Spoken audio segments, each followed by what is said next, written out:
Bienvenue, chers clients. Pour le service du jour, j'aimerais vous parler d'un sujet très controversé concernant les LGBTQ+, le mégenrage.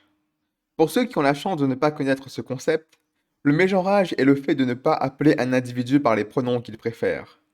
Par exemple, si quelqu'un veut se faire appeler elle et que vous l'appelez il, c'est du mégenrage. Alors d'ordinaire, ce genre de problème n'arrive pas. Je veux dire, quand on voit une femme, on l'appelle par défaut elle, et quand on voit un homme, on l'appelle par défaut il. Mais les problèmes commencent avec la communauté trans. Parfois, c'est vraiment pas évident. Genre par exemple, quand un Goliath de 2 mètres, avec une physiologie criant la masculinité et avec une voix profonde se présente devant vous, disons que elle n'est pas le premier prénom qui nous vient à l'esprit. Excuse me, it's ma'am. It is ma'am.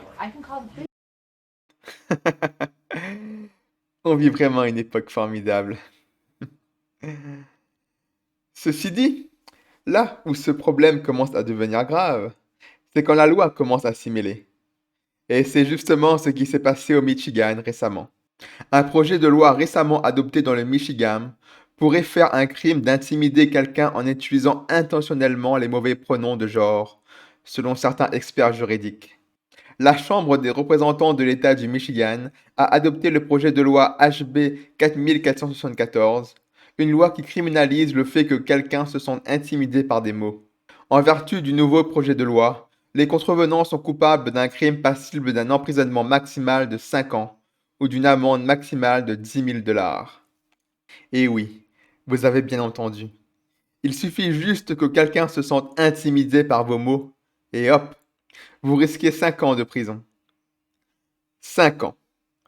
Je ne sais pas si vous vous rendez compte, mais 5 ans, c'est beaucoup quand même. Surtout juste pour avoir prononcé un mot. Alors évidemment, cette loi va surtout servir pour les trans. Car comme vous le savez, cette communauté considère le mégenrage comme étant l'un des crimes les plus horribles qui soient. Mais avant de continuer, précisons un peu ce que la loi dit par se sentir intimidé. Intimider signifie un comportement délibéré impliquant le harcèlement répété ou continu d'une personne qui ferait en sorte qu'une personne raisonnable se sente terrorisée, effrayée ou menacée.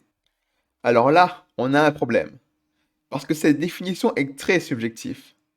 Que signifie personne raisonnable, par exemple? Pareil pour le harcèlement, qui a une définition très large de nos jours. Et surtout, tout le monde a des niveaux de tolérance différents face à des vilains mots. Tenez, j'ai déjà fait une vidéo sur des chercheurs activistes trans qui étaient complètement en PLS devant des blagues d'étudiants. Et je n'exagère pas. Certains sont tombés en dépression et ont dû suivre des thérapies pour de simples blagues.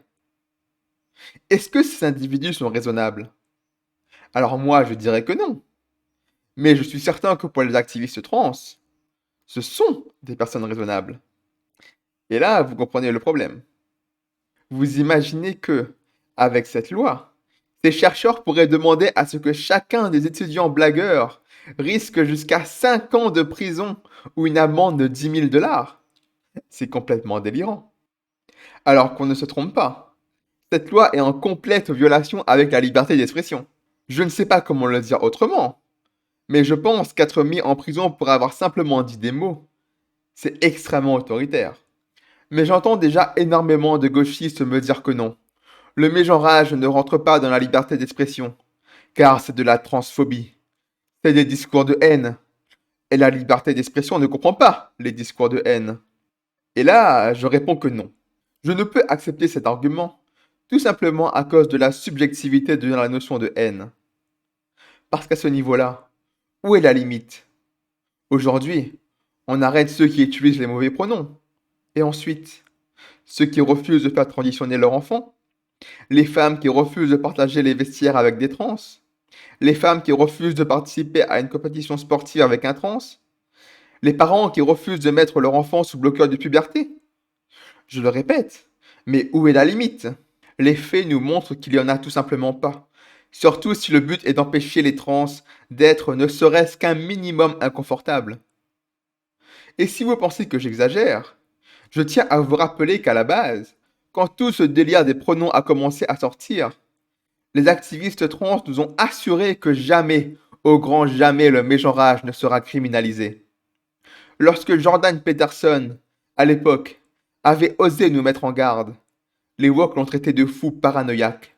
Et maintenant, regardez où nous en sommes, avec une loi qui veut punir jusqu'à 5 ans de prison l'utilisation d'un mauvais pronom.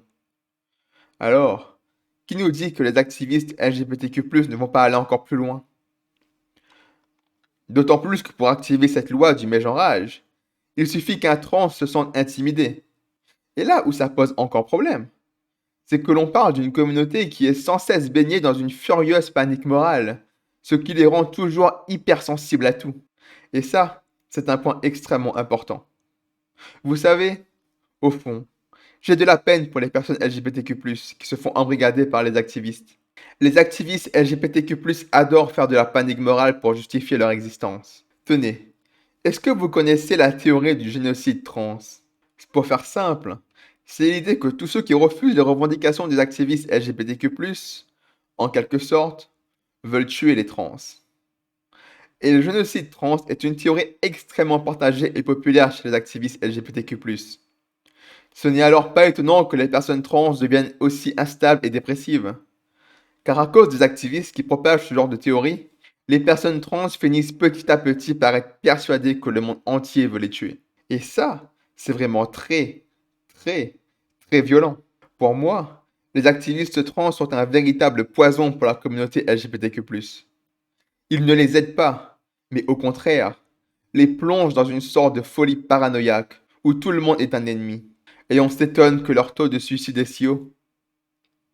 Bref, pour en revenir à la loi, c'est vraiment très dangereux ce qu'il se passe. On ne peut pas permettre au gouvernement de criminaliser des mauvais mots.